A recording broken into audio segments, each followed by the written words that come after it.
my first property was bought with a loan. Yeah. And that loan enabled me to buy a house.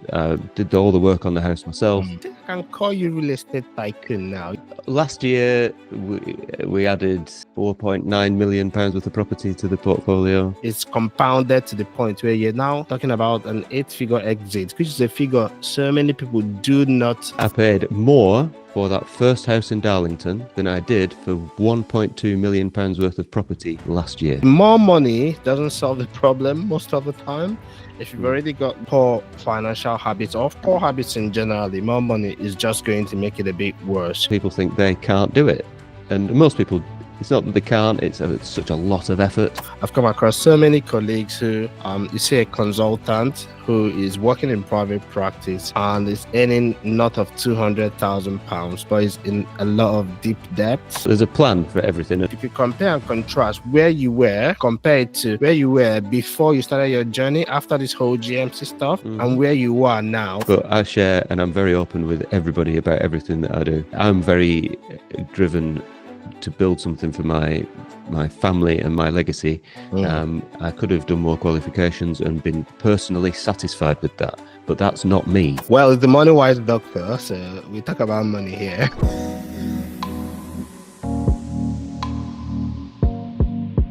Right, so returning champion, Dr. Andrew Threadgold, GP, Dr. Business Buyer, and I think I can call you real estate tycoon now. You're very modest, but you're building some empire by the side. And then among your laurels is that your episode is the most viewed, most watched, most listened to podcast episode on MONEYWISE.com. Wow. Over the last 1 year, your podcast episode with myself 1 year ago is still the most viewed, where you share the experience of nearly, your harrowing experience with GMC, being investigated, and being worried about losing your license and your income and how it sort of suddenly focused to you.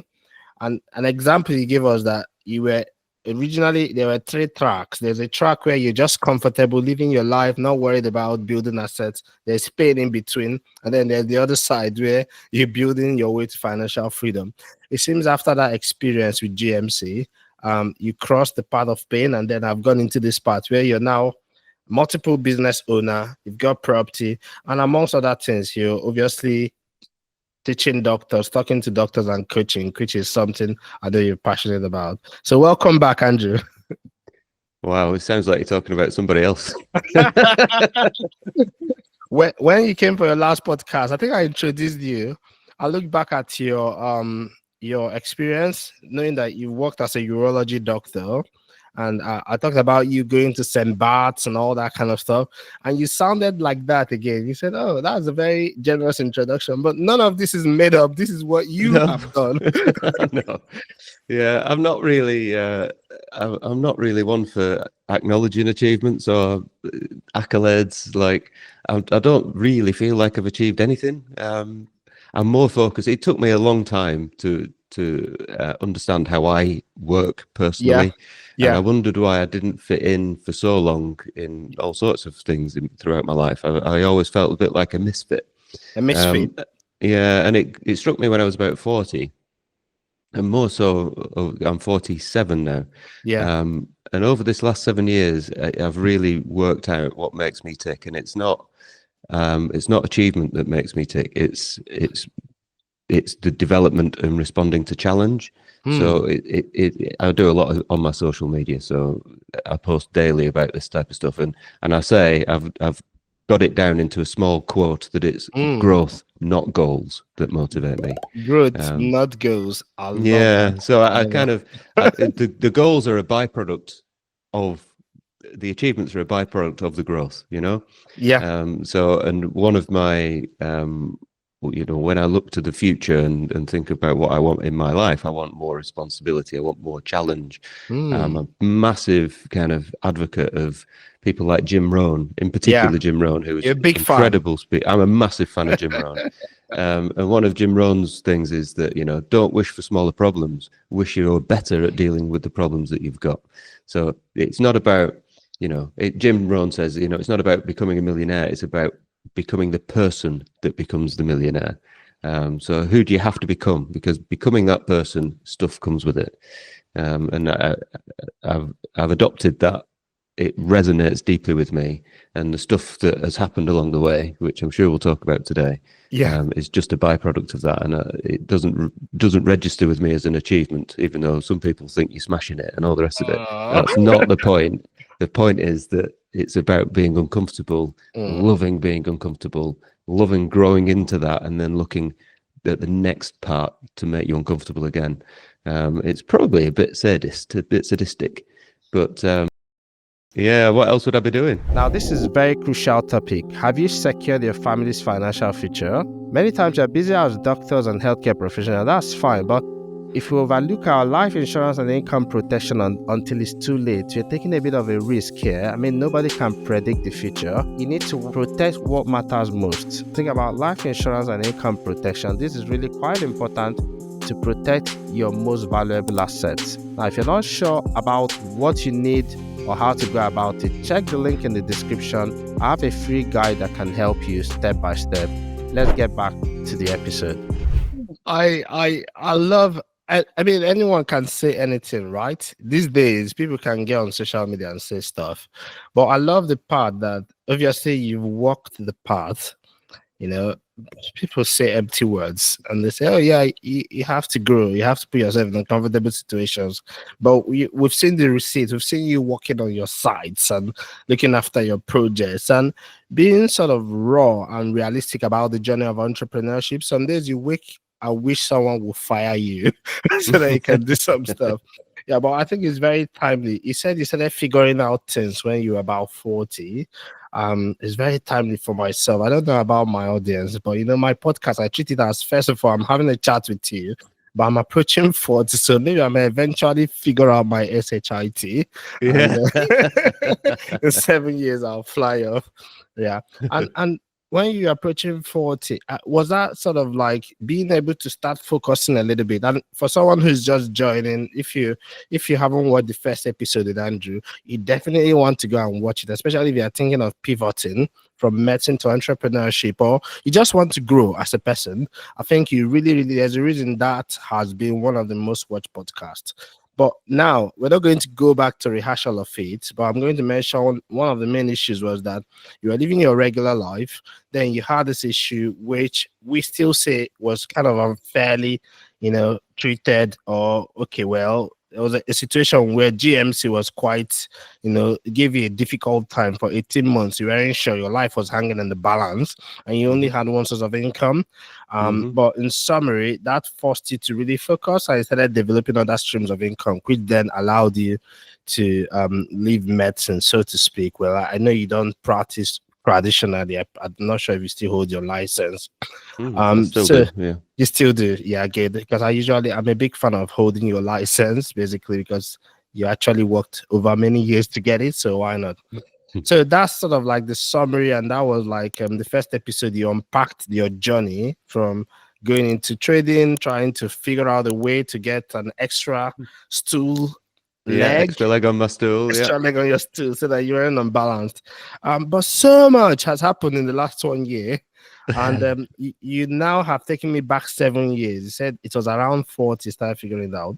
What are the main catalysts? Was it still related to this GMC issue, or were there any other main catalysts around that time that sort of like super focused you towards understanding what makes you tick?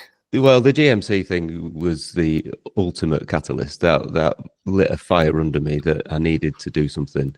And the realization that a lot of what we do in life can be impacted by other people. So I'm not going to go back over it, but I was referred to the GMC by a doctor over an admin thing, a cremation form.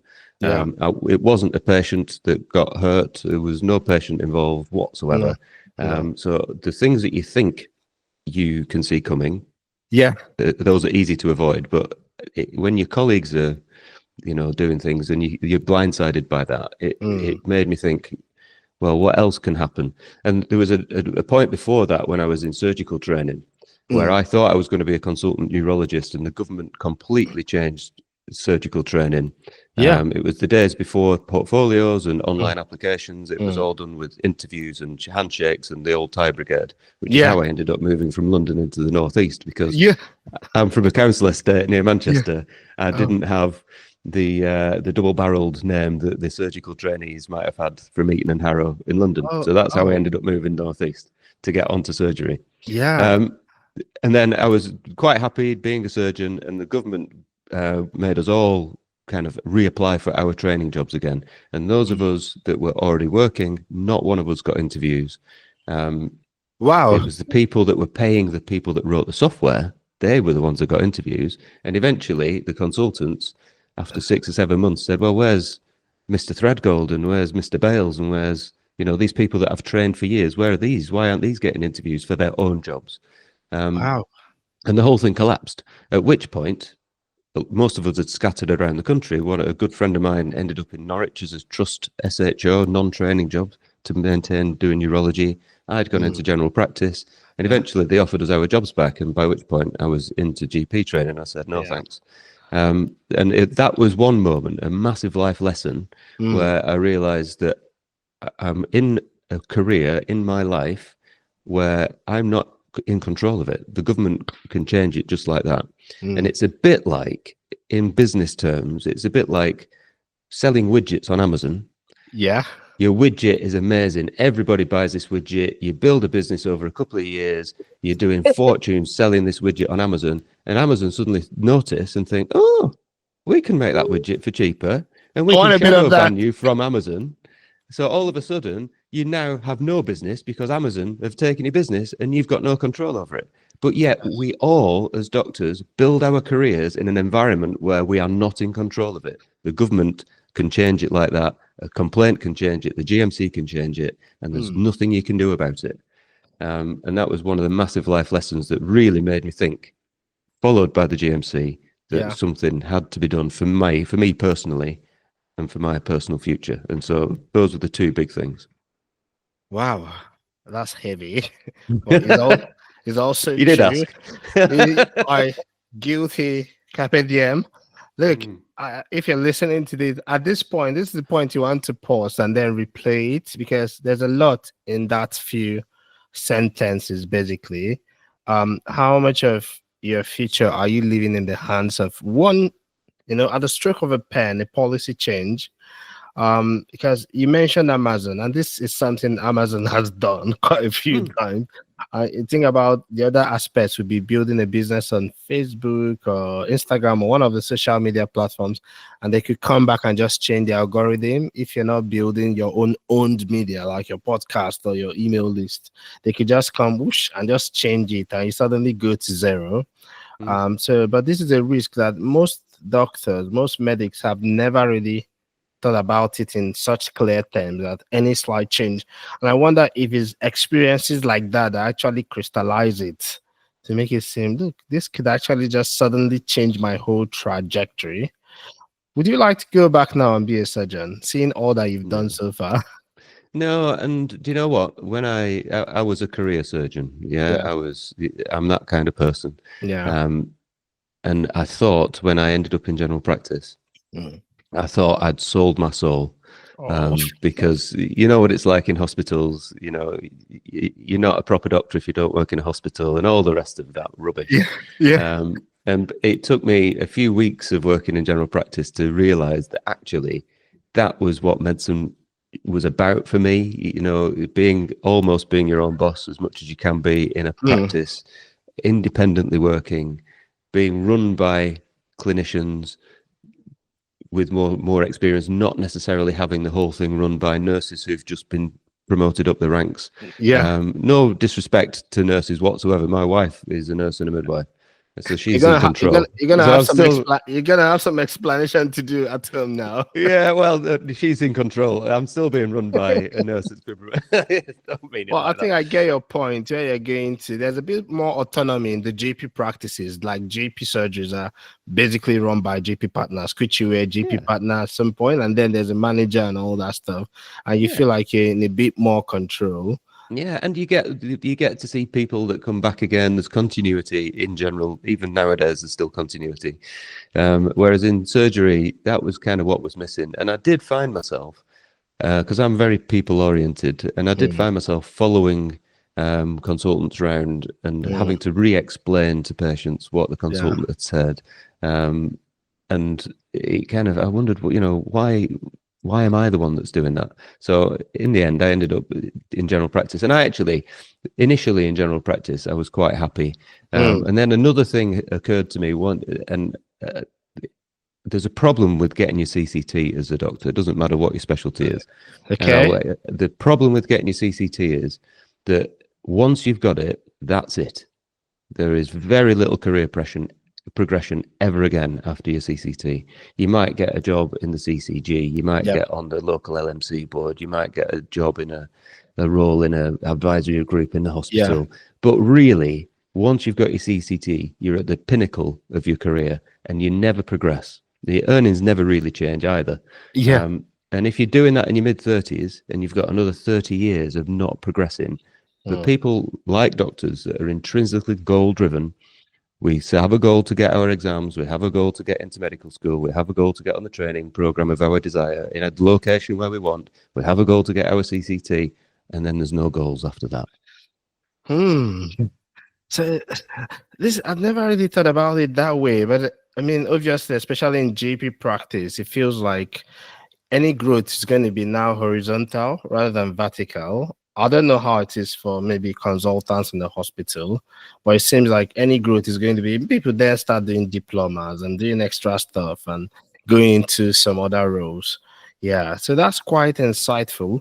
Obviously, it's different from entrepreneurship, where you basically are learning every day, you're having to grow every day, right? Yeah, I mean, there's some interesting crossover there, by the way, as well. So, for example, in medicine, we get to a point, and then I got to a point. I'd done my CCT, and I wanted to try and generate more income. So I went and did a diploma in occupational medicine, and then I wanted to start an occupational medicine business. Which we started, but at the time, the partners in the practice couldn't see that it takes a while to build a customer base. So the fact that I was out going meeting potential clients and trying to get customers, they would rather me be in the practice seeing patients because being out there wasn't proper work. It's a bit short-sighted, but that's the difference.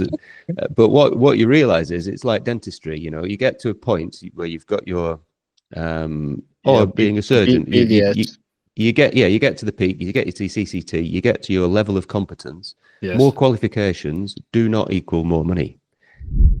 Take a dentist, for example. The dentist has got his practice, he earns his money, he can go and get more qualifications. It won't improve his income. The only thing that improves your income is how well you market your services.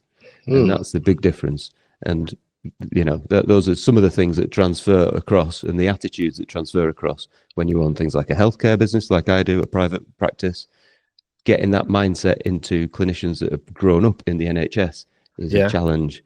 But we can unpick all this stuff. It's a huge challenge. Yes. Here's something quick and useful. If you ever wonder what your actual take-home pay is after taxes, NI, pension deductions, or you just not sure how paying more into your pension will affect your take-home pay, our free NHS salary calculator will give you a clear, instant breakdown. It's perfect for planning your finances, checking deductions, or even spotting overpayments, and helping you determine how any changes in your pension contributions can affect your take-home pay. You want to make sure you're taking enough home. Now, it's easy to use and it's tailored for NHS professionals like you. You can try it now for free on nhsSalaryCalculator.com. So it's nhsSalaryCalculator.com. The link is in the description. Now, let's dive right back into the episode. Right, so there's a lot to unpack there. Part of what I enjoy about doing this podcast, totally unscripted, is that I don't even know which direction we're going to go. And now you've opened up this stuff that we want to explore because there's so much juice in it. We start from one. You talked about progression and growth, which was where you started the podcast from. You said you found out what made you tick about 7 years ago. You found out that it wasn't the goals, it's the growth. it wasn't about sort of like hitting a mark. It's about progressing. And now you've sort of like taken it back to the medical profession, where it seems everyone's goal at the beginning is to become a consultant or a GP, which basically is family medicine consultant. I don't know why they don't call it that, but you start out from there and then you hit that goal, which on your progress to get there, it seems like, oh, this is what you're working towards. Then you hit that goal and it's suddenly like, now what next? And it seems like, oh, I'm just going to stay here now for the next 30 years or 38 years until I die or till my career is over, whichever comes first, or burnout, burnout. That's a lot of people talk about burnout these days. And it just feels like, okay, without having that sort of something to aspire to, a lot of people now end up, being sort of like just developing in a horizontal way. They might tack on some extra stuff. If you're a GP partner, most times you have very little time for much. And the way the GP partnership is set up, it's not set up to grow properly as a business. It's not set up to, you can't increase your customer acquisition. You don't want to drive down your customer acquisition. Except it's a private GP. You're not looking to hire more, or even if you hire more, there's a cap on everything. So there's no incentive to drive growth, because part of what leads to growth is the incentive, actually. And so you mentioned a very key factor there, which is about investing, and it's not investing money per se. Well, money is part of it, but investing the time to get a business or to get wherever you are to grow, to germinate. Because obviously someone listening might say, oh, growing is not just about income, it's about developing yourself. But we have to keep the numbers one way or the other. We have to count the scores. And so your GP partners thought, well, you were developing a business, just like I spent a whole year sort of creating free content, doing stuff, letting people figure out if I know what I'm talking about before we made any revenue. So your GP partners felt, well, I don't know what Andrew's doing. I'd rather he sit down there and see patients rather than running around claiming to start a business while he has a nice time off. So how has sort of like delayed gratification played a role in your journey to make that leap from a doctor to a property developer to now a business owner? Because I'm going to get into all the businesses you've acquired in the last year, actually. Yeah, well, delayed gratification is massive. I was driven to build something that would allow me to get out of medicine as quickly as possible.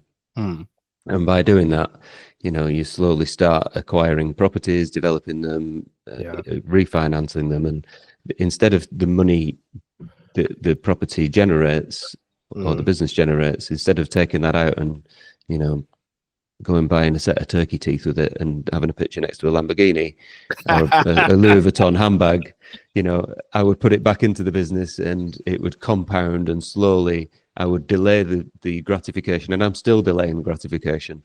I live a very frugal life. I don't have much in the way of flash belongings whatsoever. I have a few trinkets left over from when I was a doctor, before I learnt about this stuff, from before I was kind of 40 really. But now it's about buying assets that generate money, and the money goes back into the business to buy more assets that generate more money, and slowly over a period of time, build wealth slowly. This is not get rich quick. Nothing is get rich quick. So delaying gratification is absolutely essential. I would go back to what you said about growth doesn't necessarily need to be financial. 100% it doesn't. You can grow educationally, and it takes different people to grow in different ways. I'm very driven to build something for my family and my legacy. I could have done more qualifications and been personally satisfied with that, but that's not me. My growth is from a different place. So if you figured out that growing by getting qualifications satisfies you, perfect. Just doesn't satisfy me, and that's fine. Well, it's the MONEYWISE doctor, so we talk about money here. Yeah, exactly. Yeah, I know. I should know my audience. I should know your audience. You're in the right place, Andrew. And we want all of it. We want whatever it is that you're looking to grow.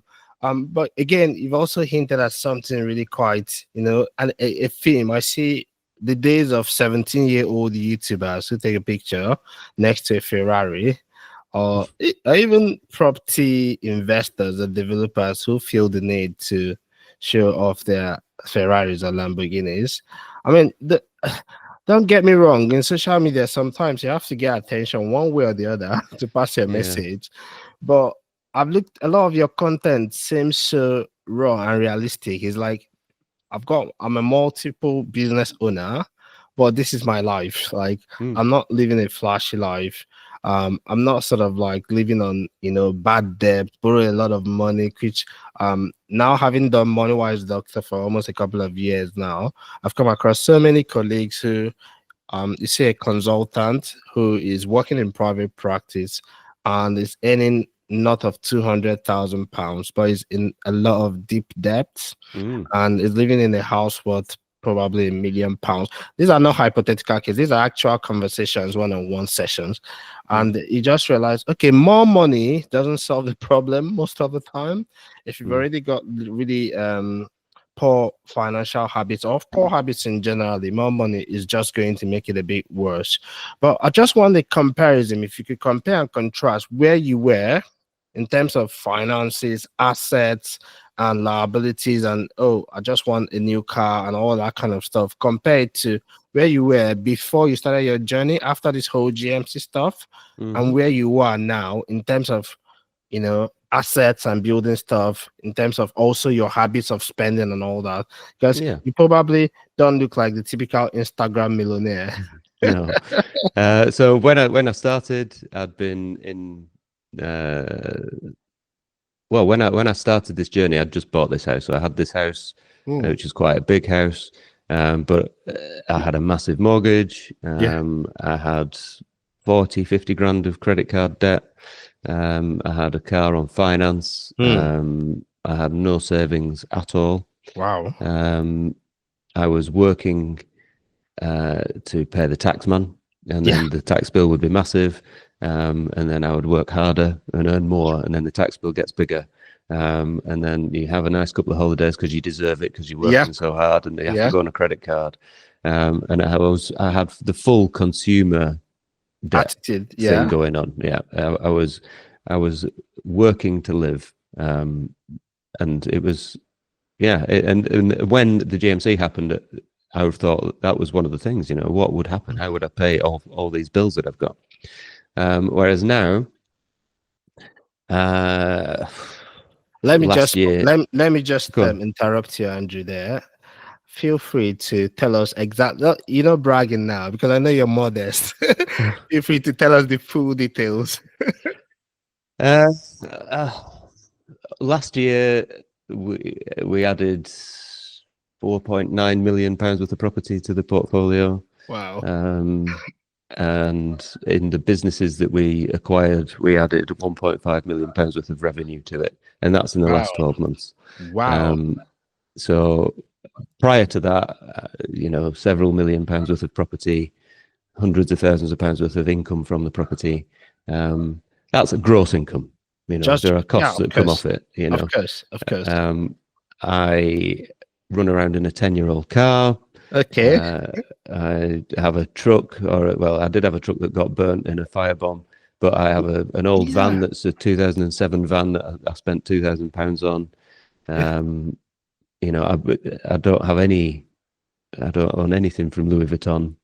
Any income I get just pays my living expenses, and the rest of it gets compounded. But I'm at the point now where I can have holidays. So I've just had a nice holiday. I've treated myself to a nice holiday. But there's a plan for everything, and ultimately, for example, the businesses, I'm working on an 8-figure exit from the businesses in 5 years. That's amazing. Should I wish to. So that's a long-term plan. But it's I'm a different person now. And I started with nothing. My first property was bought with a loan from a family member. And that loan enabled me to buy a house. Did all the work on the house myself. Then it revalued at a higher amount because I'd forced the value up, got a mortgage on it, pulled almost all that money back out, and then moved on, refinanced it and moved on. Kept the asset. that pays me an income every month. And slowly I shared that regularly, and I share everything on social media. Yeah. And people see what I'm doing, see that the stuff is true and accurate, and people think they can't do it. And most people, it's not that they can't, it's such a lot of effort. So most people will say, well, if I lend you money for 3 years, will you give me 10% a year on it? And I say, yeah, fine, because we only invest in property. I don't spend it on shit or rubbish. Yeah. I spend it on stuff that works with a track record. We haven't been seeing you next to Lamborghinis, so no, absolutely. We think you're spending the money. And once that thing unlocks, where people see what you're doing and trust you, and that then enables you to grow quicker. And then you get growing pains of managing multiple different sites and multiple employees and all the rest of it. And you develop into that, and you become a natural at that. The whole thing takes time, experience, dedication, and risk tolerance. But I share, and I'm very open with everybody about everything that I do. And that's one of the tricks, if you like, the shortcuts. I love it. I think it's that openness that has made your podcast episode so popular. And just you happen to be, I think you're the first person we've invited back. I mean, we might invite some people back, and people won't. But actually, that sort of openness, and this is what I'm doing, this is my journey. But again, you've touched on something. You said you share your journey, which not a lot of people share the hard parts. A lot of people share the LinkedIn version. Like, I could write a LinkedIn post, or we could write a LinkedIn post to say, I left medicine. That's the hook now. I left medicine and made £4.9 million last year in revenue. Here is how I did it. And then they go along to say, believe in yourself, and but you share the raw step, the journey, and that's good, because a lot of people don't realize the amount of effort that really goes into making anything work. Even if you just had a podcast, if you had a business, the amount of sheer effort you have to invest upfront, you have to be willing to do that, and not knowing for sure whether it's going to work 100%, because that's the other part.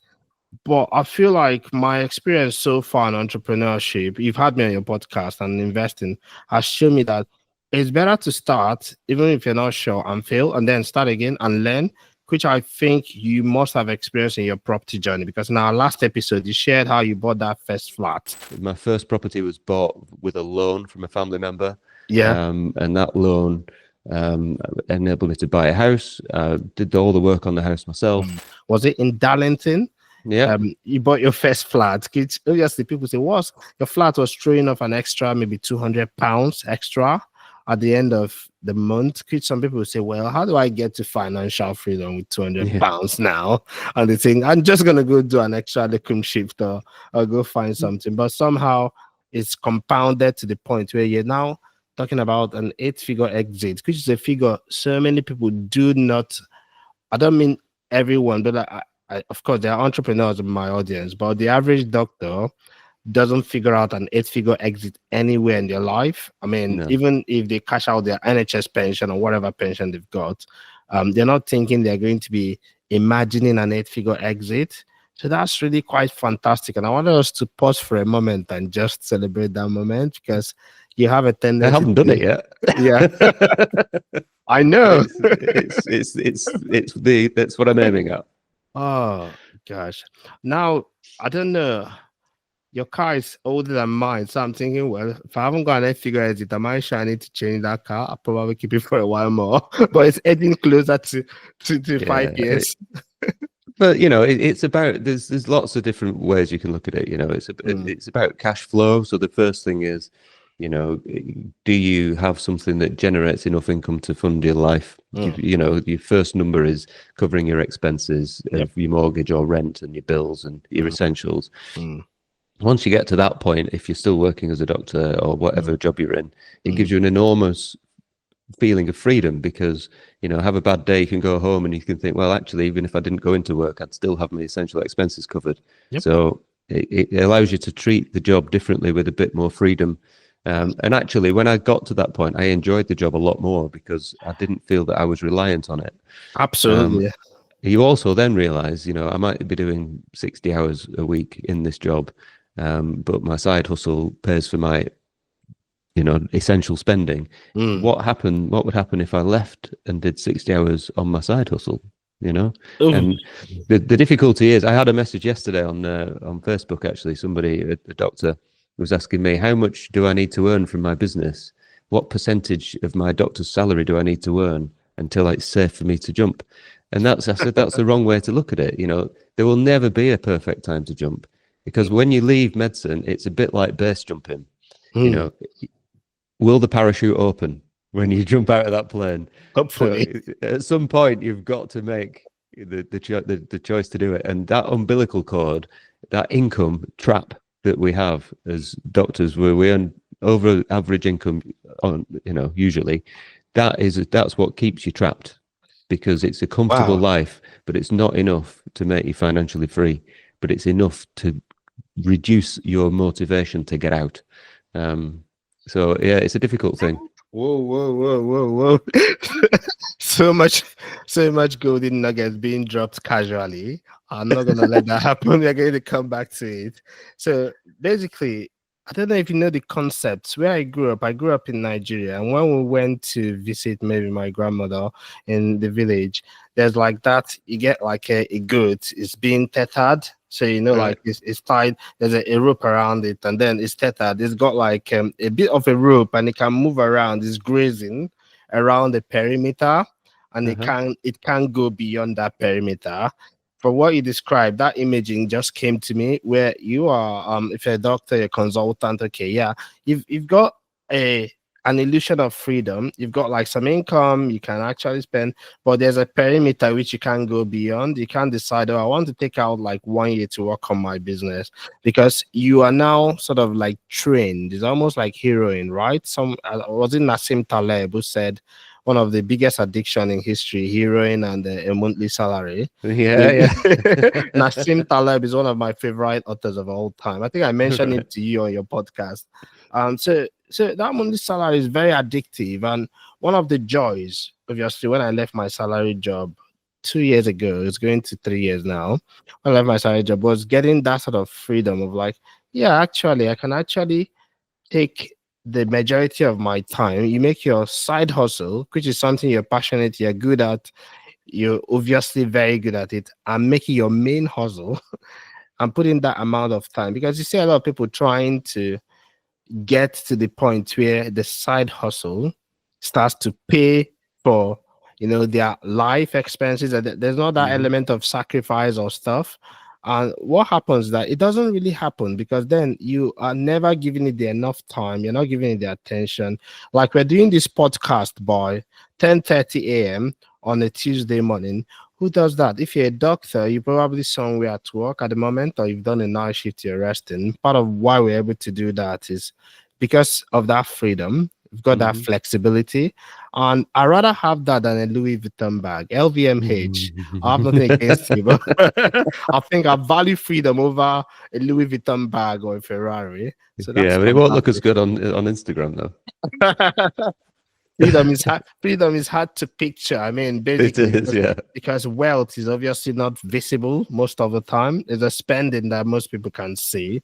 So Andrew, mate, congrats so much on so much of what you've achieved. But I know we've talked a few times. I know you need to find time to stop, just acknowledge what you've done, and then continue your journey, because now you're thinking 8 figures. I'm moving to the next step. And I love that. That's part of what drives you. It's growth. And that's great. Yeah. Now, let's look at your businesses. The last time we spoke on the podcast, you were just about to sign to acquire a business. I think it was a truck servicing. Yeah. It was a truck servicing MOT kind of place, which I thought, that's right. Wow, you're not sort of just looking around businesses around medicine. You were looking at a certain criteria. You wanted businesses that were generating at least £1 million a year, and had a certain number of employees. So you wanted to make sure you weren't buying a job. You wanted to buy a business where there was a managing team in place, and you were going to buy some OT Physio place as well. That's right. So you've gone from a doctor to property developer to a business buyer. So I've met a lot of doctors who are obviously in clinical medicine. I've met a lot of doctors who are in property. Some of them are in my audience. I don't think we have that many doctors buying businesses. So can you give us your progression, sort of like a masterclass, how you got to that point. Well, so we'll come on to onto the businesses, because there's some big lessons there as well, which is kind of I'm really keen on people knowing that it's not glitz, glamour, and easy, and there's risk involved, and so I want to talk a little bit about that, if you don't mind. Please. But the property was the gateway. The property engine. was the entrepreneurial gateway for me. It started with a tiny house in Darlington and a commitment from myself to learn and immerse myself in people doing interesting things. Yes. And over the years, for the last 5, 6, 7 years, I've committed every day and every week to learning about business and entrepreneurialism, not just about property. So last time we spoke, we're both good readers. So I read about 50 books a year. So do you. I don't listen to the news. I don't listen to the radio. I have an audio book on in the car whenever I'm in the car. I don't even listen to music anymore. And as an ex-musician in a long time ago, that's an unusual thing for me. And so what happened along those years of compounding experience of listening to other people that are doing amazing things, it opened my mind further. And we all suffer with the Dunning-Kruger effect, every single one of us. And for those that don't know what the Dunning-Kruger effect is, it's the less you know, the more you think you know. And the way I spoke to a lot of junior doctors last night, and the way I explained it to them was, when you're revising for an exam and you think, oh, I'll do this in a week, and then you start revising and you suddenly realize there is so much more that you need to learn to pass this exam. But before you started, story of my life. before you started, you didn't realize that. And that's the Dunning-Kruger effect. You thought you knew it all, or you thought you knew what you needed to, but actually you don't. So a lot of the way I do stuff in a way which most people wouldn't even be aware of. So here's an example. Here's a little sound bite for your software to pick out. I paid more in physical cash for that first house in Darlington than I did for 1.2 million pounds worth of property last year. I bought a hotel and a massive guest house next door to it, and I paid less for those two in physical cash out of my pocket than I paid for the first house in Darlington. So exactly. Wow. So if you do things differently when you know things differently, but you don't suddenly wake up and know that stuff. It's a process. So basically here, the asset is knowledge. From what I can see. So what you're saying, and for those who probably if your brain has frozen when you heard that, so you paid more for your house in Darlington, which was how much when you bought it? I paid 45 to 47,000 pounds in cash for it. So your cash outlay, the cash that came out of your own pocket, out of pocket, was more for that little house, which obviously was your starting point. You paid more for that out of pocket than 1.2 million pounds worth of property. So what was the difference there? What changed? Obviously, knowledge of how to operate. A lot changed. So the deal that I'm talking about there was the hotel that we bought and a big guest house. So it's a 23-bedroom hotel and an 8-bedroom guest house with a cinema, games room with a pool table, and 8 beds, 8 en suites. Fabulous. It's on my website. It's called To the Green. Sorry, I know we usually do this at the end, but you can tell us the website now, because some people. Well, that website, that's just my luxury property website. It's called cornerplotgetaways.co.uk, and you'll see some of our stuff on there. So that's To the Green. Anyway, so the deal with those two properties was that it was a landlord that was in trouble that owned them both, and his portfolio was losing tens of thousands of pounds a month. So he needed to get out of those houses. He had a bridging loan against one of them. And if he couldn't find somebody to buy it, the bridging loan company would have taken both and he would have got nothing for them. So he approached me after watching it. I didn't know this guy. I knew of him, but he'd been watching me for 5 or 6 years online, Wow. building my credibility, Wow. building networking, but getting to know people. And he spoke to lots of people that knew me, and they all said, Andrew does, if he says he's going to do it, he'll do it, Great. which is what the one thing I'm most proud of about my Wow. career. And he approached me and said, can you come to my office and talk? So I went and we spoke about this, and we came up with a solution for him. Wow. The benefit to me was that he would gift me the deposit. So 25% of each property, he would gift it to me. Yeah. And I would then be able to get a mortgage on the rest. So I didn't have to put any deposit in. What an elegant The benefit to him was that it got the bridging loan company off his back. He had some equity above that 25% deposit. He had the difference between what the bridging company was owed and the deposit. He had the difference.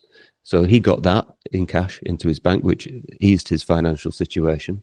Yeah. And then I structured an agreement with him where we will give him the deposit that he's gifted me. I will pay him back over time. So he will get that deposit back. So he's not being duped. Yeah. Seller financing. Yeah. Exactly. So he's not having the wool pulled over his eyes. He's not being duped. I'm very ethical in the way I do anything. So he's happy. He's had that stress relieved. I've been given, so my costs were the legal costs and stamp duty, which were about 16 or 17 grand. So I got that property about 16 or 17 grand. This is just it's so elegant, the deal structuring and all that. This is just beyond amazing. Basically, what has happened here is that you guys sort of did a collaborative negotiation and you worked out a situation that worked for him and worked for you, and now you end up with 1.2 million pounds worth of property. The cost of the legal accounting bids, 17k, I think is only a drop of water compared to the amount of, because if you're just buying a regular house anyway, you were still going to spend legal costs. That in itself feels like a mini masterclass in deal making and structuring and all that, because people think maybe if you negotiate hard or if you come in and you try to screw the other guy because they were desperate, that's how it works. And if there's something I'm trying to learn and get better this year, and obviously as I start approaching my 40s, is how to make win-win deals, sort of like collaborative deals, structure things where both parties gain, because obviously it's usually better. Because guess what? If he has another deal, guess who is looking for first refusal? Corner plot properties and the Threadgold. Yeah. And this is it, and it's this doesn't happen overnight. It feels like it's a boulder that you push to start with that doesn't move. But over the years of doing it and growing, and plus, the people that put the mortgage on the place, they wouldn't lend to somebody that doesn't have any track record. No. They need to know that you've got experience. So, as we've already mentioned, I run a portfolio of luxury short-term rental properties. So I've got experience. I run businesses, but I didn't have any of that to start with. So you need to get a track record before things open up and you can take advantage of opportunities. There is no get rich quick. It's a process. It is a process. It's not, it's not easy. So the hotel was run down, it had beds in it when we bought it. The beds had been put in 6 years ago. When he bought them 6 years ago, they were second-hand off Facebook Marketplace. The reviews were terrible. It was run down. Wow. It was just abysmal. So we've spent fortunes on renovating the hotel and improving the furnishings and all the rest of it to bring it up. Last year, the reviews suddenly spiked once we'd finished the renovations. Wow. And hopefully this year, we don't know, but hopefully this year, we'll get more custom on the back of the work we did last year. But it's a risk. We don't know.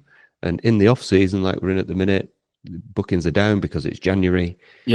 So there's revenue management, cash flow management. I've got employees that I need to take care of. I've still got bills I need to pay, and it's spinning lots of plates that you would overwhelm me when I bought that house in Darlington. I would have probably, my head would have exploded. Whereas now it's kind of just normal, just another day in the office. It's just Wow, this is what growth looks like. This is Yeah, it what is. Yeah. good looks like. Because if you were to get someone like, let's say, Richard Branson, and he started with zero now, and he still had all the knowledge and experience he has, even without the connections, he can make some deals happen. Basically, because what you said at the beginning takes us nicely back to old Jim Rohn, who, like you've said online, that he's the origin of most of the bobbins. That you mentioned. Tony Bobbins and Mel Bobbins. Oh, I do. You're not shy away from a fight. So basically, Jim Rohn says, don't hope for the journey to be easier. Just pray to become stronger, if I might paraphrase him. And he says, El Shuf, who was his mentor, said, why don't you set a goal to become a millionaire? And obviously, you're talking about a millionaire. Maybe this might have been in the 70s or 60s, where a million there might have been more like 50 million now. So why don't you set a goal to become a millionaire? Not just for the cash itself, because a lot of times people say, "Oh, I don't really care so much about money.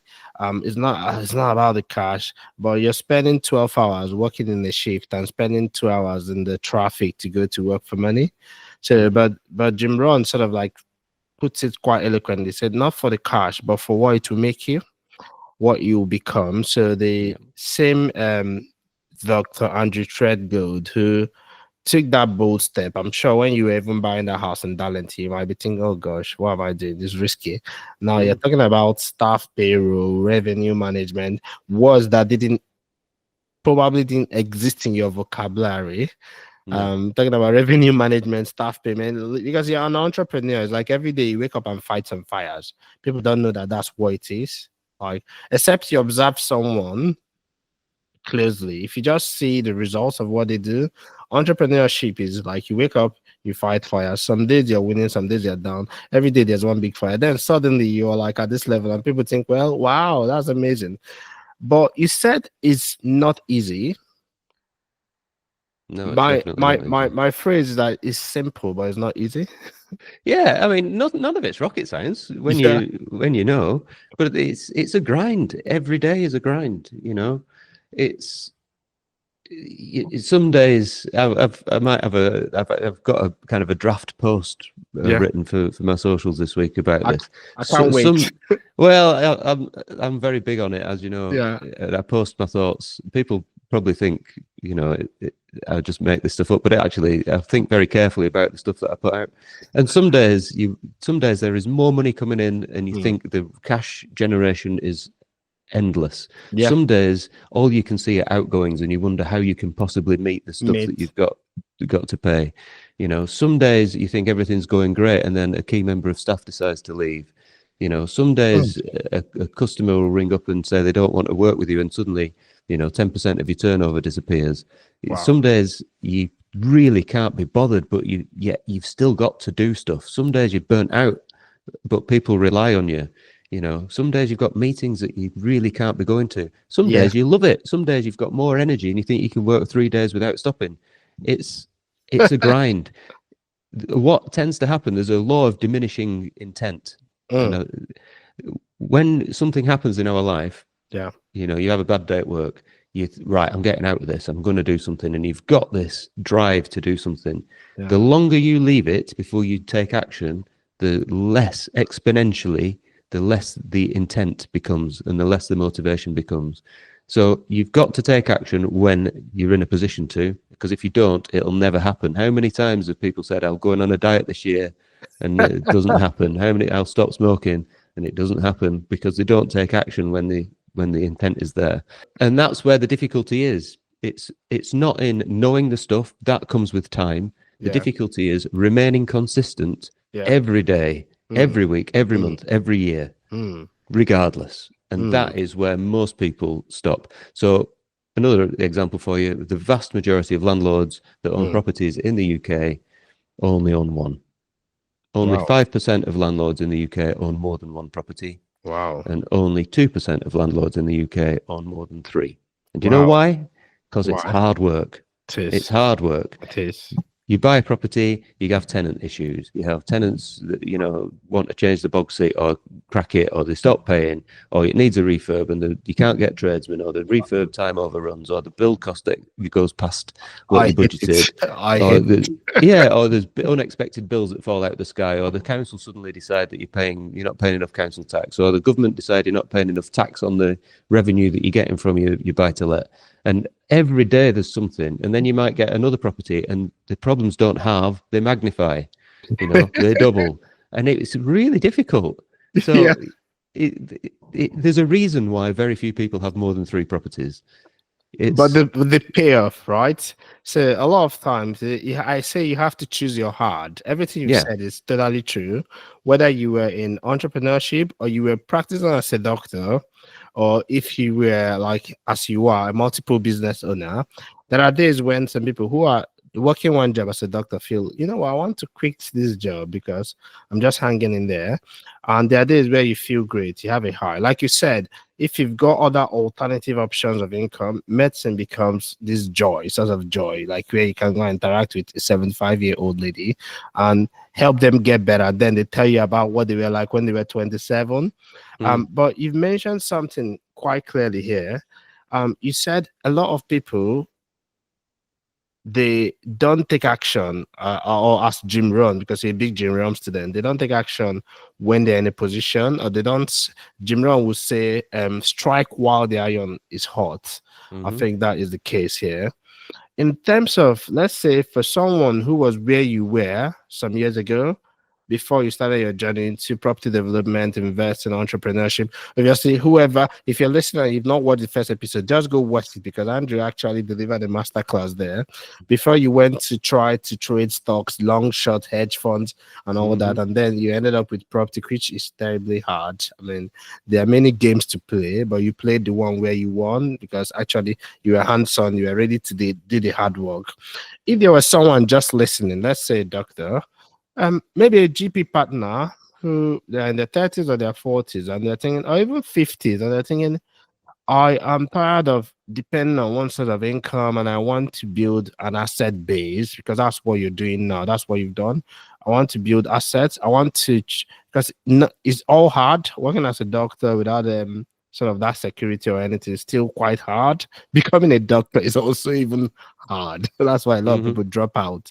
So if you were to say, what would be the top advice or recommendation, if you could think of 3 to 4 things you could say to them at the beginning of their journey? I know you've already given a lot of nuggets, but if you wanted to consolidate it into, okay, what would you say?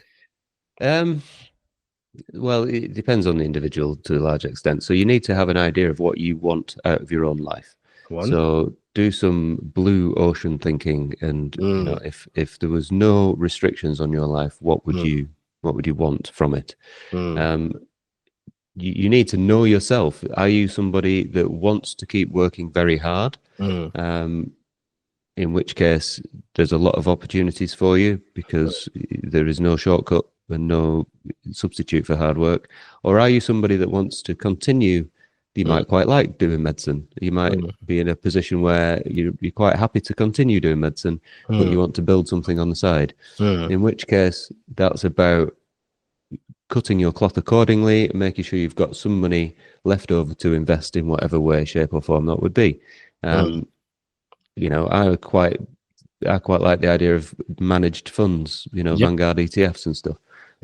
For people that pick what return you want, what risk you're willing to tolerate. Keep it simple. Keep it simple, and just and don't take it out. Just keep adding to it. Compound it. And that's a good way to build an additional income stream. And you might want to look into some dividend aristocrats, the big old firms that have always paid divvies out, and look at getting more divvies that way. Or this isn't a plug, but stuff like we do, we pay interest on people's money yearly or quarterly or whatever. So but choose your risk profile, and choose what you want to do. If you are absolutely sick of medicine, if you are not yet CCT'd, it is easier to do something now because you've got less income to replace. Yeah. Okay. So find something that you're passionate about, slowly figure out your enough figure, which is your essential expenses. And say, for example, it's, I don't know, selling craft stuff on eBay or whatever. Or Etsy. Or Etsy or whatever it is. Yeah. You know, once you know your enough figure that covers your essential expenditure, you'll then be able to figure out how many of your products you will need to sell of your craft stuff. Yeah. And then you can figure out a plan to get to that point where you're selling those amounts. And just work backwards and just get going. And once you've got to that point, it takes time. It's supposed to. It's not overnight. Yeah. Once you've got to that point, you learn skills, you develop. You'll have more life skills because of it too, that you can apply into your resilience through medicine. Yeah. And you just slowly build something. So it depends on the person. Yeah. You probably need a bit of a life coach, somebody that's got some experience. I think you do a bit of that. So there's, it depends on the person. That's what I would say. Wow. It depends on who you are. You've got to find your own path.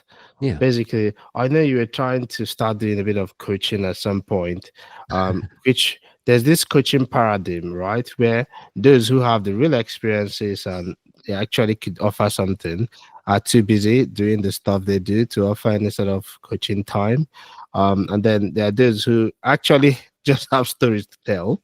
I mean, have learned some principles. They have a lot of time to offer, but also do you know what though? Do you know what, Andy? I genuinely think who would want to listen to me? I genuinely think I for one, and everyone else listening to this no, I podcast. genuinely think who on earth would want to do that? But can we come back about the risk in business? Please come back again. You know, I love talking about risk, and I read a lot about risk. So I want to hear your perspective about risk.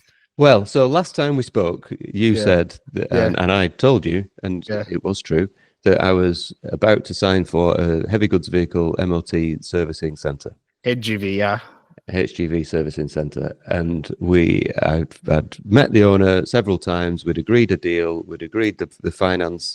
The solicitors were engaged and paid for. And we got to the end. We'd got through heads of terms and everything was sorted. We got to couple of weeks before we were due to sign for the business, and he disappeared off the face of the planet. What? So he'd gone, I think maybe 2 months without hearing. We were chasing him, chasing the solicitor, nothing. And then he popped up and just sprang back out of nowhere and said, "Oh, sorry, all your emails have gone to spam. As it happens, I'm now out of my exclusivity period." So when you buy a business, you sign an exclusivity period, so you can't sell it to anybody else during that time. As it happens, I'm now out of my exclusivity period, and this morning I've had an offer that was a bit more than yours, so I'm going to take theirs. So he'd obviously got this offer during the time that we were completing the deal, and decided he'd rather prefer that, and then just ignored us until he was outside his exclusivity period. So all that time and all the costs associated with it went down the swanee. There's just one element of entrepreneurialism that you don't know what's coming around the corner.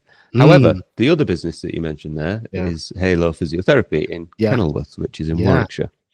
So we did buy Halo.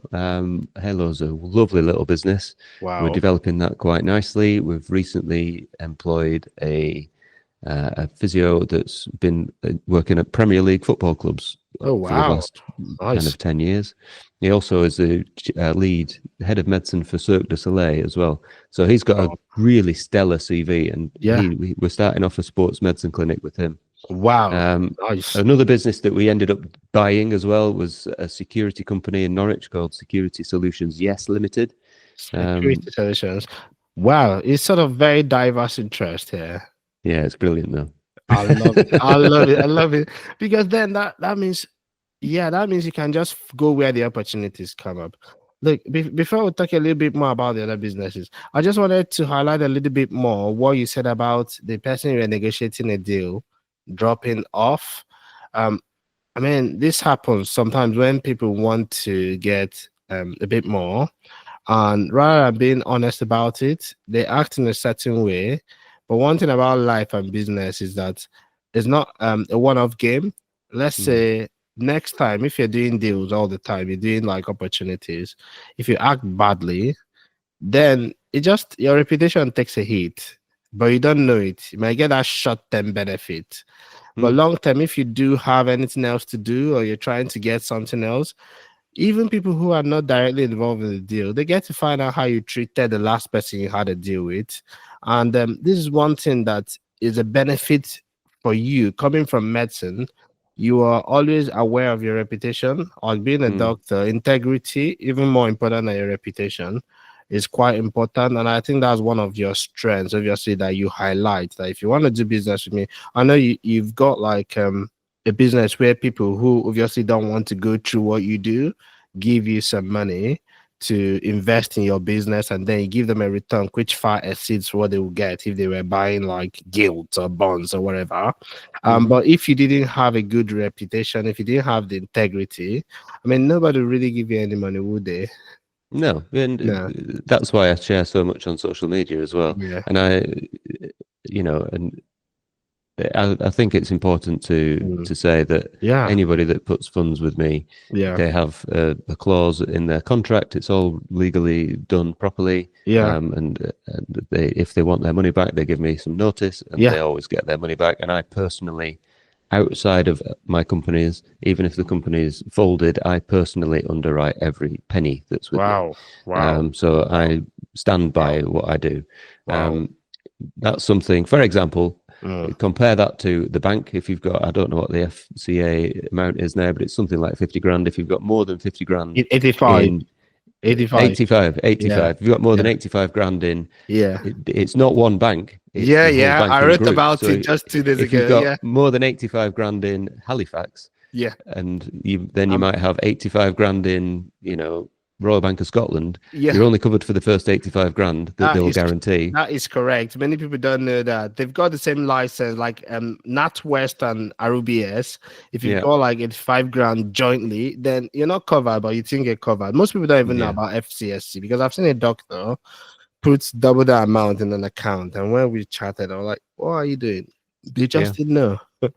But you are personally guaranteeing. I mean, many people wouldn't do that, but basically that's another level of responsibility and integrity. Your personality, you're personally guaranteeing loans. And I know an entrepreneur, well-known, well-established entrepreneur. I think he's been on your podcast. I'm trying to remember his name. James Sinclair. Amazing guy. He's making so much content now, just like you make content, and you can see how people find you and bring a deal to you just because they've been seeing your content. That's what James is getting. But basically, I heard James Sinclair say he guarantees, because he's got a massive empire worth hundreds of millions, and he says he does personal guarantees. But the thing is, the thing about personal guarantees is that if you've got nothing, then the personal guarantee is worthless. But we have lots and lots of property with lots and lots of equity, and our position is always massively net positive. Net positive, And if I was anywhere close to even breaking even, I wouldn't be doing it. So that's the difference with lots of people that are out there. And the other thing is, I mean, when I started, and people first started investing with us, I didn't necessarily at that point have massive amounts of equity. But what I did have was the ability to work as a doctor to pay it. And so now, not only does the property side of things that we have much more than we could ever raise in terms of people bringing money to us, but we also have cash flowing businesses which provide additional cash flow and provide additional security for everybody involved, including myself. It lowers the risk on me, the fact that I've got other businesses that generate lots of money too. So the whole thing is quite a nice, stable thing, I believe that's what the banks call investable. Where the banks will wait till you get the risk.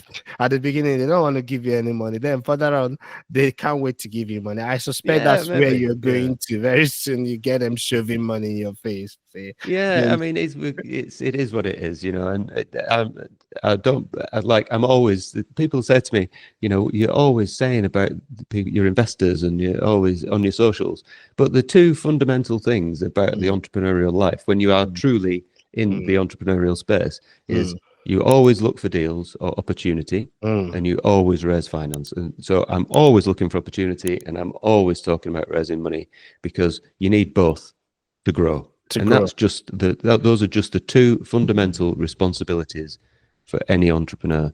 And I spend fortunes a year on coaching. I have personal coaching, and all the coaches and every successful person out there, James Sinclair included, they're always doing both things. He's recently bought Cafe Del Mar, or some Cafe. He's bought some big food distribution business, and he bought it with other people's money because people trust him. And this is but he underwrites it all because that's what it's about. But it's not for everybody. Some people see it as a massive risk, and that's fine. That is fine. But if you are not that risk averse and you can see that there is some security that suits you and your risk profile, then that's fine. It's different strokes for different folks. Wow. Talking about skin in the game. Which, by the way, is the title of a book also by Nassim Nicholas Taleb. And recently I started doing a bit more in terms of check size. And I invested in a company, software company. And you don't know if your money is going to come back with those kind of investments, but you're also looking for a bigger return. Therefore, your asset allocation, from my point as an investor, has to be that the amount of asset I'm allocating to that is such that if it goes to zero, it doesn't hurt us badly. But one thing we're always looking at is, okay, you see an entrepreneur and they've got a side job they're doing, and they've got all this other fallback plan. You're thinking, you're thinking they don't have any skin in the game, or they don't have their own money in the deal, or even if they haven't got any money, because most people start without money, they haven't asked their family members for money. So this is a bit more like personal underwriting. Like you've got like maximum skin in the game in your business. You've got like big incentives to make it work. The same way as an investor, I'm looking at, I'm about to put my money with this guy. Has he got any? Is he still working a job, hoping that things work out? I mean, I have nothing against people trying to build a business by the side, but I'm thinking, well, it's kind of like a side hustle for you. So maybe you shouldn't raise money. You've built a very nice, tidy asset base here, but you didn't quite raise money at the beginning. You had to first of all start with your own fund before you went out for OPM, other people's money, which is really important, because obviously you understand the game you are in. If you are in the game of buying business, you've got to be raising money. You've got to be raising money. You've got to be raising money. You've got to be, at some point, then you've got to be finding the best people to manage it, which is where you are now. You've hired this excellent sports physiotherapist. Wow. Now, we've talked about two businesses. The first one sounded more interesting. I'm sorry that it didn't close, but it sounded more interesting because it highlighted how everything is not so rosy and how people can act in bad faith and how you can actually invest so much time and things don't turn out exactly well. But then the second one, obviously, the physiotherapy business is going quite well. It's quite great. There's a lot of opportunity now in that area with the NHS not being able to meet up demands. And so people just want to pay and get something done quite quickly, especially sports physiotherapists. You want to see someone who's really good. Now, you talked about the security business. So these are the main things. Can you tell us a little bit about the others, like the hotel and the guest house? Yeah, that sounds like a lot of work. And I definitely want to hear about your truck, because I thought it was nasty business when I saw your trucks. You just came to work. Yeah. So again, these are the ups and the downs. So the hotel is it's fabulous. It was doing 200 grand worth of revenue when we took it on. So when you consider that I got that on the house next door for about 15 grand, wow, it's a good deal. But again, the hotel trade's not that simple. It has peak season, it has off season, and you make some money sometimes and you lose some money the others, unless you have your head screwed on. So there's ups and downs, and they take a lot of effort to manage. It's a tough business. Yeah, it's a tough business, and there's a guest house next door that we bought as well, number 2, the Green. And we also bought another guest house a bit further up north in a place called South Shield. That's a 9-bedroom guest house that we bought last year. Wow. And then we bought a portfolio of 30 houses as well last year, and I bought another 10 or so properties that kind of go with it. So you're buying them sort of like when we last spoke, you weren't buying 10 houses, and it's not that long ago. It's like 1 It's year ago. embarrassing. No, it's just to show how things compound, isn't it? How you can sprint and all that. Wow, that's quite a lot going on. And But again, that sounds like you're smashing it. And don't get me wrong, yeah, we've bought a lot of properties, but when you buy 40, or that portfolio was 30, when you buy 30 of anything, if it was 30 used cars, yeah, they're not all amazing. There are some absolute dogs in there. Otherwise, they wouldn't be selling them. It's the same if you buy any number of anything in a wholesale environment. So there's a lot of time and effort that goes into managing the assets. Asset management of a portfolio is something I spend a lot of my week doing. Me and my business partner, thank God that he's around, because he really helps. I concentrate a lot on the businesses.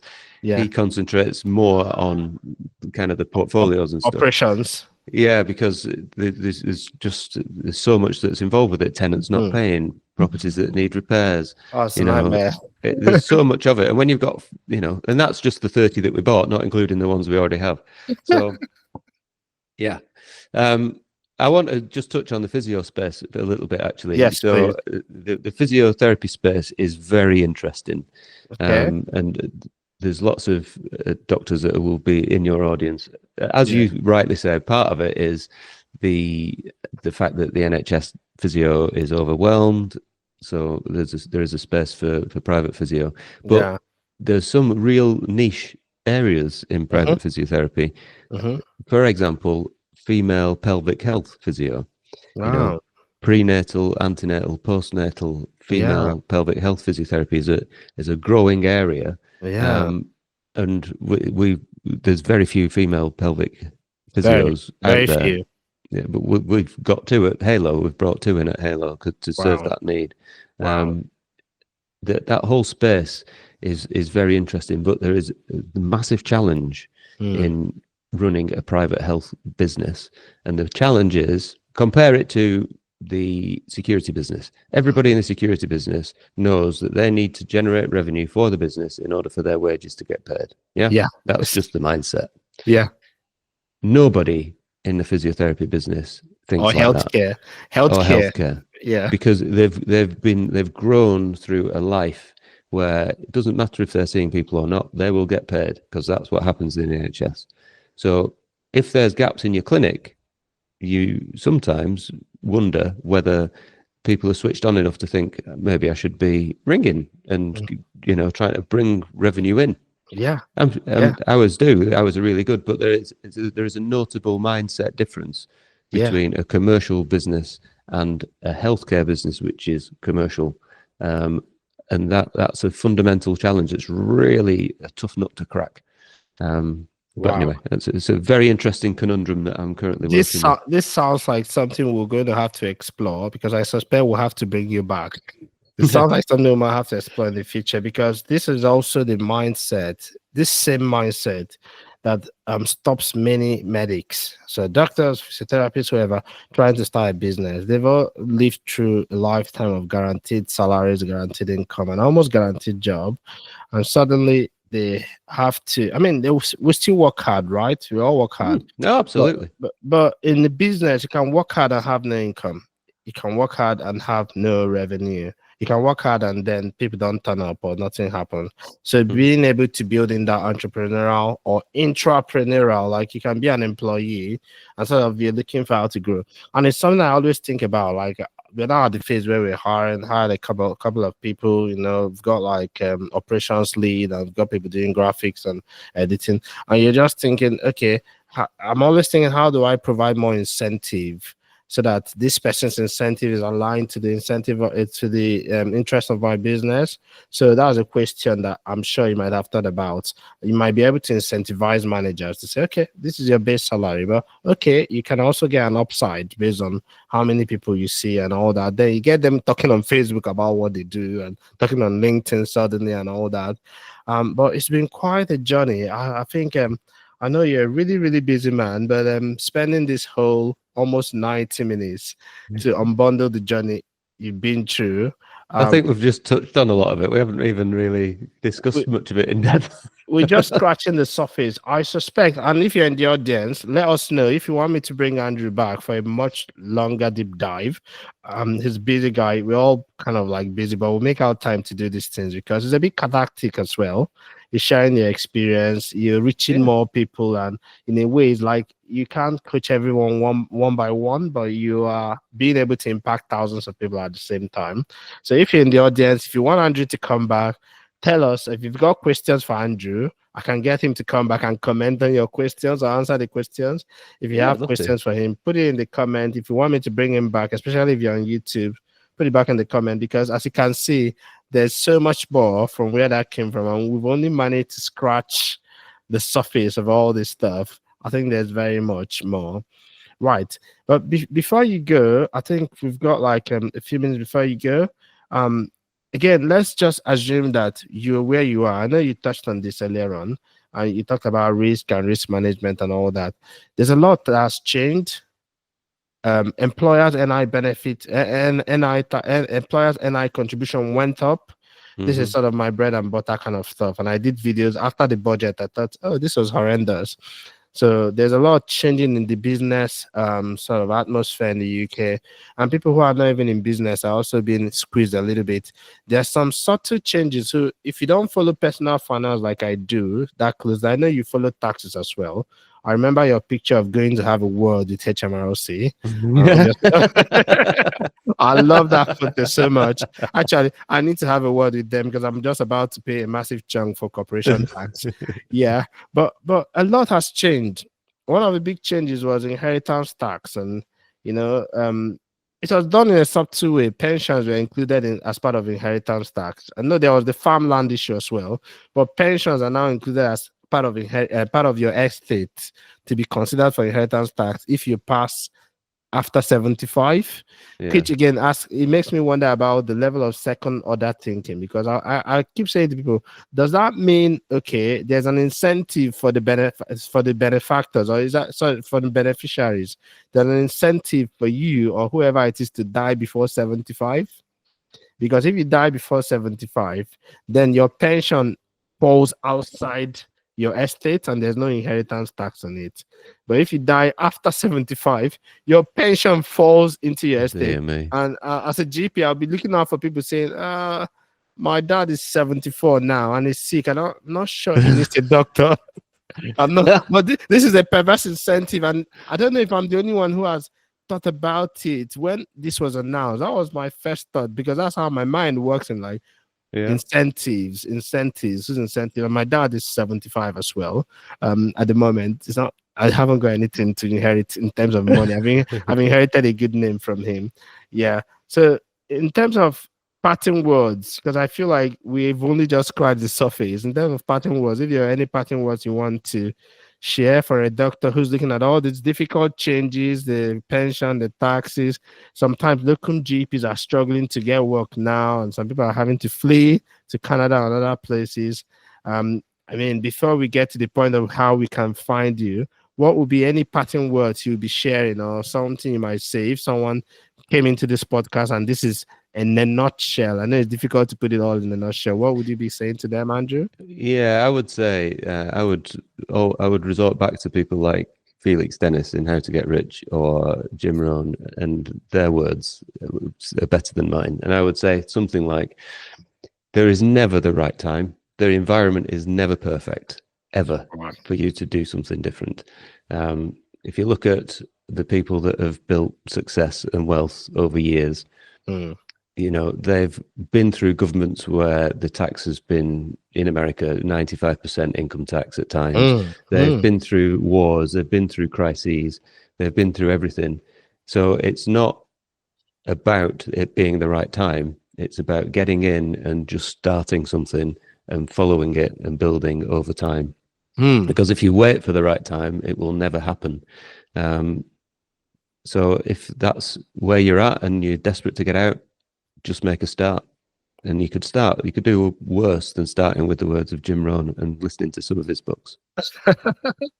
I believe anyone who's listening to this that never knew Jim Rohn now needs to go and check them out because Absolutely. it's really amazing. So I'll say if Jim Rohn were saying, you said never think of the best of the right time. Think of becoming the right person. Yeah. That sounds like what Jim Rohn. Well, Andrew, where can we find you? Basically, you've got multiple businesses now, but I know Corner Plot is still sort of like the corner piece of the business. I know you've got a podcast, a Property Doctor podcast, awesome podcast. I think you guys should check it out. I've been on the podcast as well. Andrew has a fantastic podcast, and you're on LinkedIn. What's the best place? People, because there are many people who might be interested in your investment offering, or they just want to follow you, or maybe in the future you might decide you want to do some coaching. Basically, I think you've got too much to offer.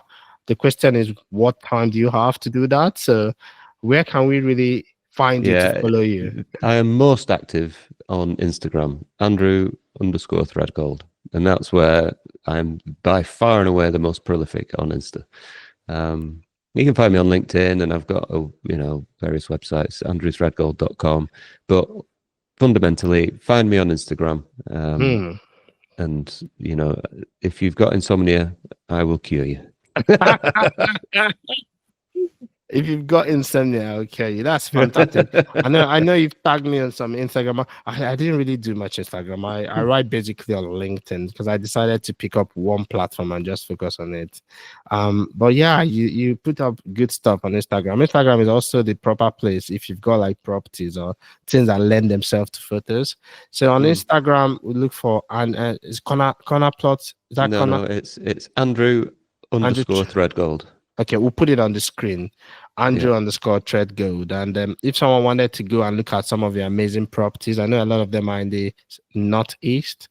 You could look at cornerplotgetaways.co.uk, and then there is cornerplotproperties.com.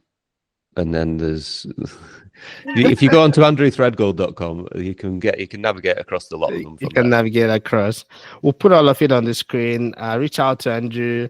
I think you've got a lot more to offer. You're busy building an empire now. A lot of people like Felix Dennis, who wrote that book, which it's never been equaled.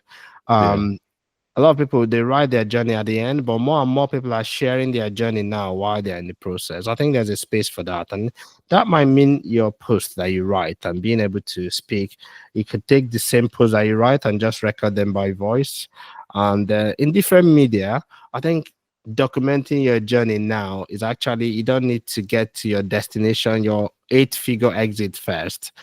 You can be documenting the journey. And we really appreciate the amount of the journey that you've been sharing so far because it's inspired a lot of people. Thank you again for joining me, Andrew. I suspect this discussion is not yet over. We're going to have to do some more later. It's fine by me. I'd love to come back. Oh, lovely.